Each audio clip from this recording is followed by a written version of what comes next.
Welcome to EPG Pathshala. My name is Dr. Poonam Gulalia. I am faculty with the Tata Institute of Social Sciences. The paper which is being discussed is titled Fieldwork and Field Supervision. The module that I am going to be discussing with you today is titled Techniques and Guidelines for Indirect Practice. What are the techniques and guidelines which you need to keep in mind for indirect practice in the field? The outline of this module is as follows. One begins with an introduction, followed by a conceptual framework. Then I will be discussing with you the techniques which are prevalent and operationalized for indirect practice. And finally, I will be summarizing the module for you. What is the difference between direct practice in the field and indirect practice? Direct practice connotes a face-to-face contact with clients or with client groups with the purpose of supporting or strengthening them as individuals or as beneficiaries. Indirect practice, on the other hand, refers to social work's commitment to environmental modification, system change, and alleviation of social problems and concerns. This involves working with communities and larger systems and is also called macro practice. What are the major components of indirect practice or macro practice? The provision of practical or tangible help whereby a professional social worker uses resources or opportunities which exist or are potentially available for the benefit of the client or the client group becomes an immediate part of indirect practice. Socio-psychological intervention implies the modification of the attitude or behavior of significant others within the client's social environment, as stated by Grinnell and Kite way back in 1975. What are the techniques which you would need to keep in mind in relation to working with people through indirect practice methods? You would need to appreciate that goal-oriented behavior is performed in any given practice situation by a student social worker or a professional social worker, and therefore planned action is required to be undertaken by practitioners. There are simple techniques like making a first telephone contact or making a first meeting with people, and more complex ones, example, assessment of a situation, assessment of the resources present in the community, which can take different amounts of time, as has been stated by Sheffer and Horey in 2012. There is an extremely excellent literature which you can read on techniques and guidelines for indirect practice and see how they can be operationalized in the field where you are placed for field work. So what are the guidelines which you would need to keep in mind when undertaking indirect practice in the field? The first aspect which you would need to keep in mind is that they are a set of directions which are intended to influence the social worker's behavior in the field and the decisions that you would be required to undertake as part of your field work. These are a list of do's and don'ts and can be used when working with either specific types of clients or when carrying out workload management tasks as are prevalent in many agencies. What you see is a macro practice conceptual framework which has been designed by Nettle et al. In 2012, wherein the smaller circles indicate the problem, the population, and the arena. Do not miss the overlapping spaces between these smaller circles, which are part of a larger circle, which is the political and the policy context. When understanding the macro practice conceptual framework, you would need to understand the problem with which you have been approached. Based on the need assessment which you have undertaken or which the organization has undertaken, you would be able to identify a problem with which a particular subsection of the population approaches you or the agency. This subsection of the population could either be an elderly group, a group of adolescents, a group of youngsters, a group of children, a group of preschool children, or a group of women seeking help with relation to either a basic necessity in the community or in relation to their own empowerment. Depending on these understanding that you get about the problem in relation to the population that you are catering to, you will also need to keep in mind the profile of the community or the profile of the organization, which is the arena in this module for you to understand. Neither the problem or the population in the given arena is independent of either the political context or the policy context. And therefore, this conceptual framework becomes extremely understanding for you to understand macro practice in the field of social work. If you are able to get an understanding of this conceptual framework, you will be able to utilize the techniques required in indirect practice. These techniques include and require you to assist in the implementation of the intervention models which you will need to design. You will also need to understand the macro level targets of intervention as has been just mentioned to you. All these aspects need to be kept in mind by you when you design the targets of intervention at the macro level. This level could be either at the level of the agency, either at the level of the program, whether within the agency or in the community, at the level of the organization in collaboration with community leaders or community members. At another level, if the community relates to the village or the neighborhood, and whether the community is a tribal community or an urban community, all these aspects would need to be taken into consideration by you when designing the intervention processes.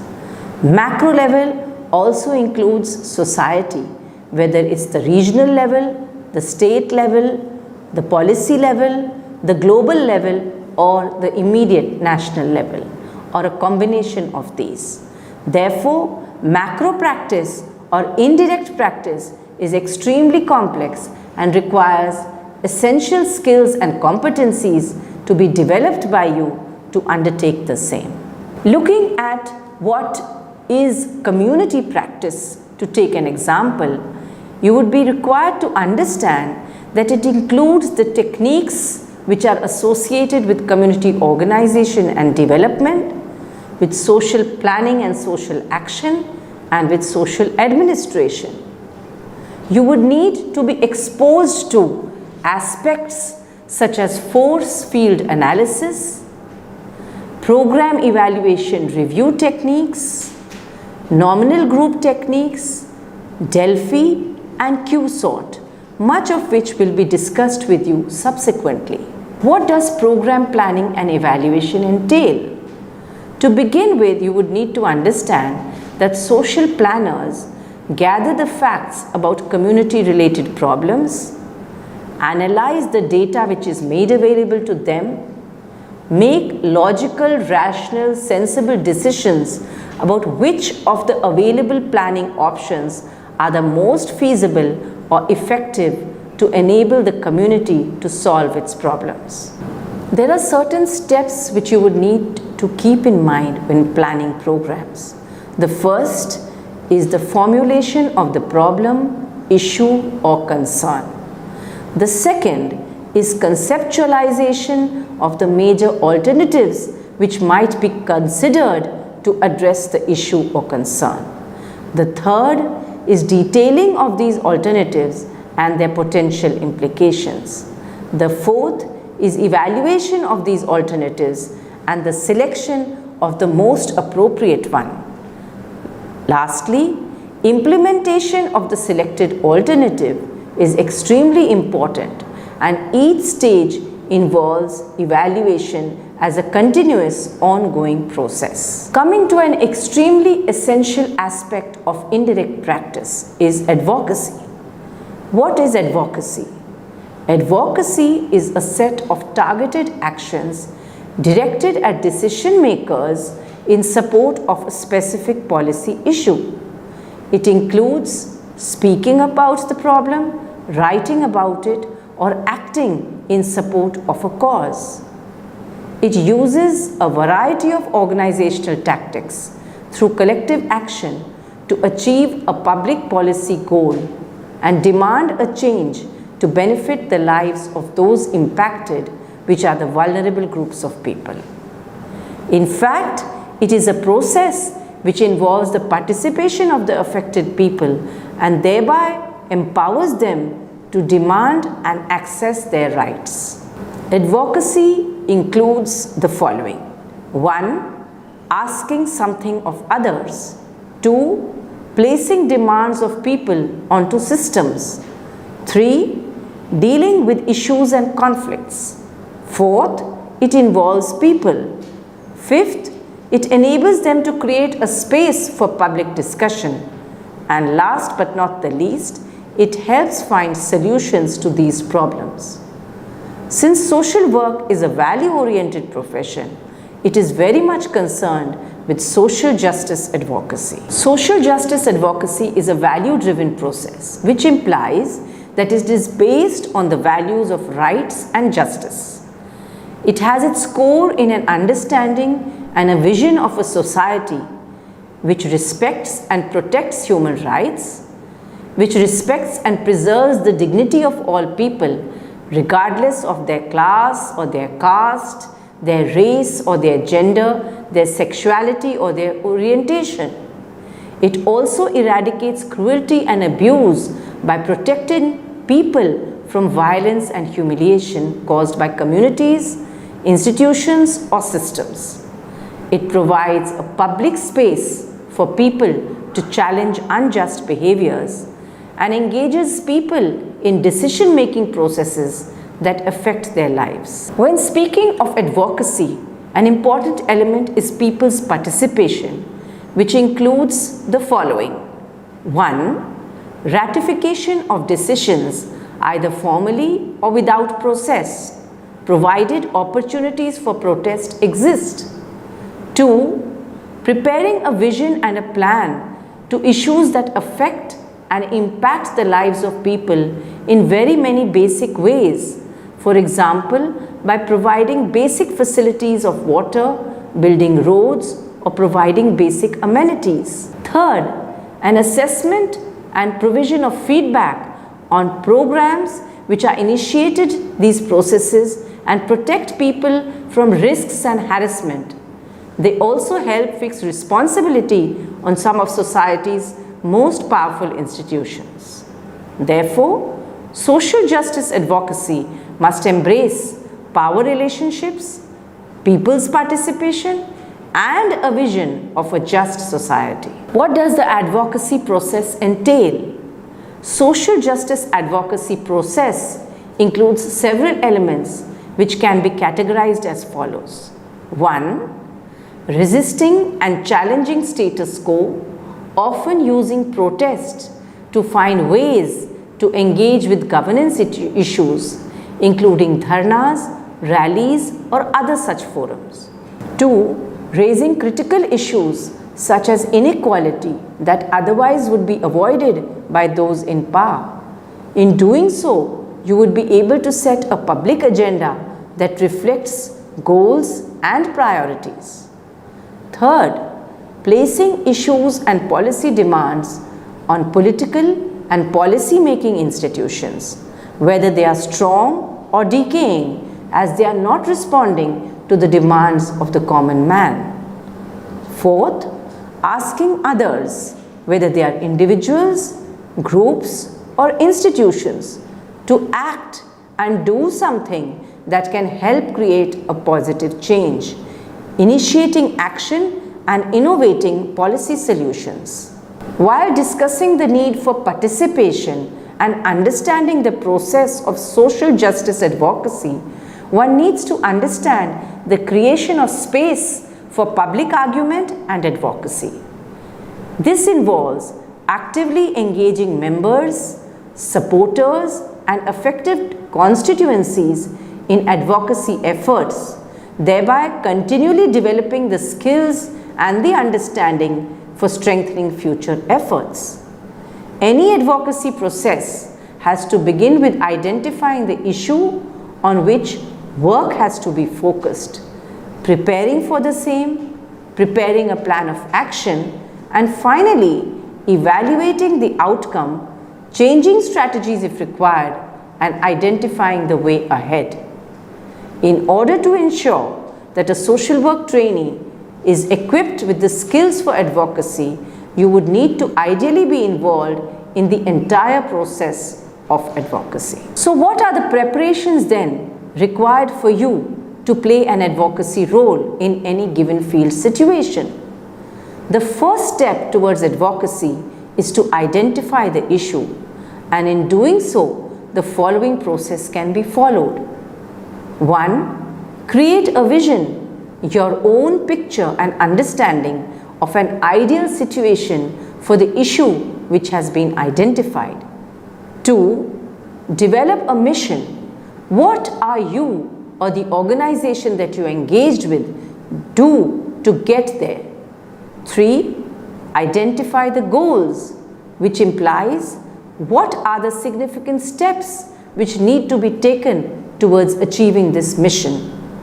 4th, defining the objectives, that is the means to accomplish the vision with which you have initiated the exercise. Having done the preliminary preparation to enable you to play an advocacy role, you would also need to identify the targets, the stakeholders, and other influential people with whom you can collaborate, negotiate, and bargain for change. In this aspect of understanding macro practice or indirect practice, what are the learning requirements for you as student social workers? The student really needs to develop the skill to understand the goals and the objectives of the identified issue in partnership with the agency or the community that you are connected with. The trainee will learn the following in the process. 1. Know as best as possible about the issue.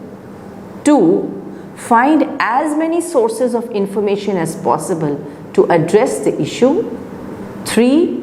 Undertake research arguments for and against the concern or issue.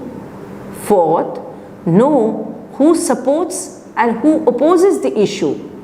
5th, learn to review the relevant policies and legislations with regard to the concerned issue. 6th, conduct opinion polls or small surveys to understand the need at hand.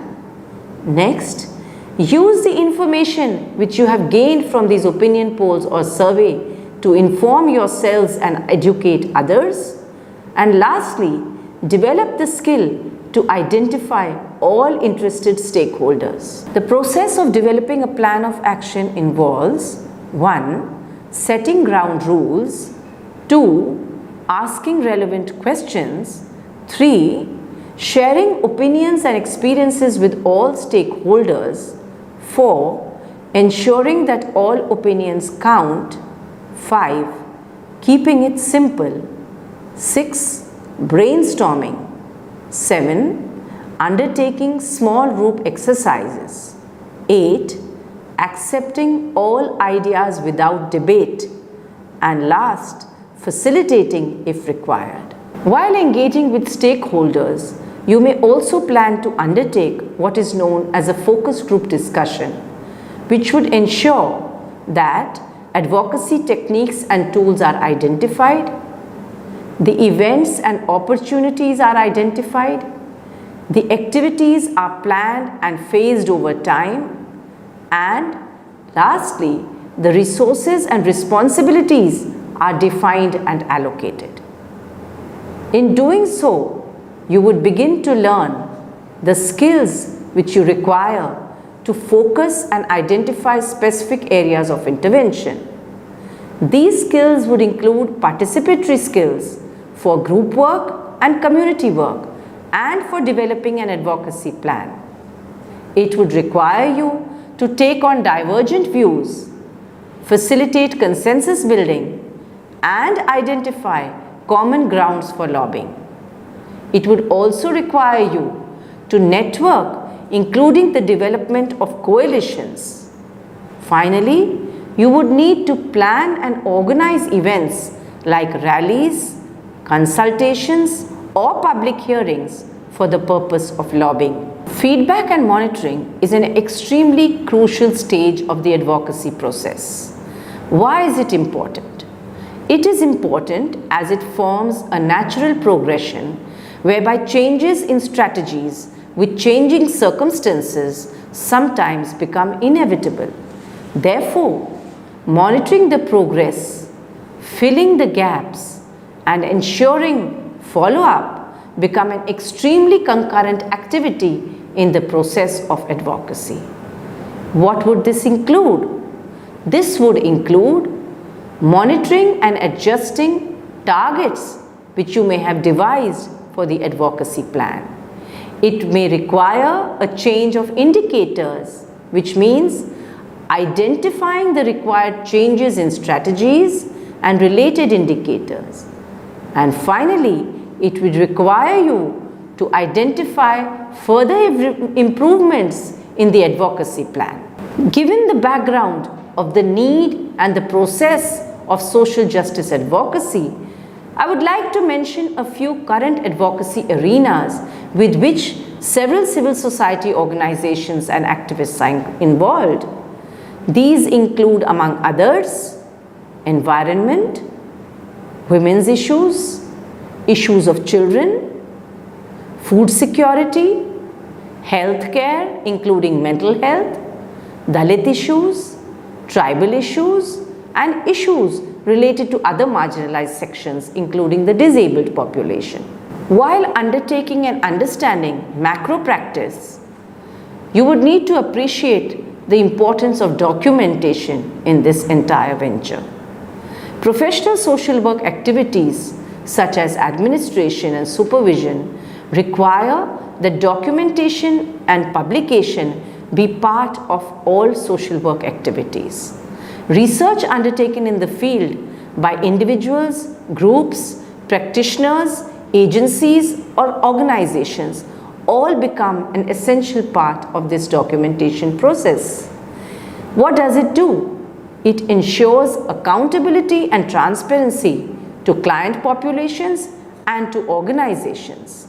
It also helps in reflection on professional practice behaviors, on practice methods, on service delivery, and also enables risk management as and when applicable.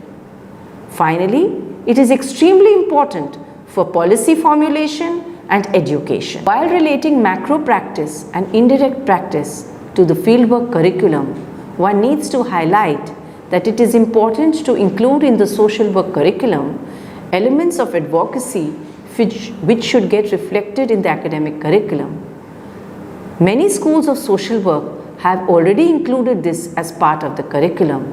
However, there are some departments in schools which should consider including courses so that they are reflected not just in the content of the relevant policies and laws, but also provides a critique for fieldwork practice on how they impact people in the bargain. This would help the student trainee, the social worker, and the practitioner to gather adequate theoretical knowledge on these processes. It would also be complemented by the students' fieldwork experiences in organizations where advocacy plays a part and in communities where advocacy is practiced in different arenas as described earlier. Having explained to you the details of macro practice, I would like to summarize this module by saying that it has explained how indirect practice involves working with communities and larger systems. It has also helped explain the different techniques which are used in indirect practice, that is community practice, program planning and evaluation, advocacy, and documentation. Social work profession continues to commit itself to the promotion of social justice. In doing so, Advocacy as a social work method plays a crucial role in ensuring that policies and programs reach the marginalized and excluded population, thereby empowering them. I do hope this module has been useful to you and that you will also refer to the e-text and the references to connect with this module. I look forward to further discussion with you in this regard. Thank you very much.